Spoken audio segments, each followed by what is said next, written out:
अस्सलाम वालेकुम, खुश आमदीद।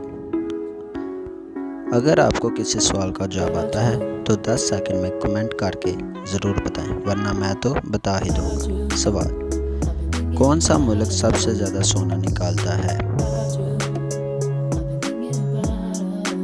चाइना। वो कौन सा जानवर है जो 3 साल तक सो सकता है? स्नेल।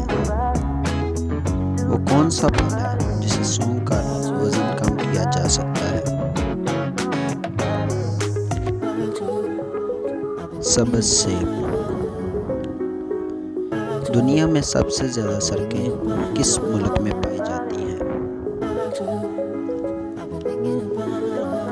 अमेरिका में।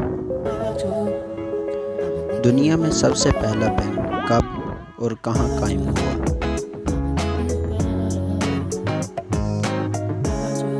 1472 में इटली में।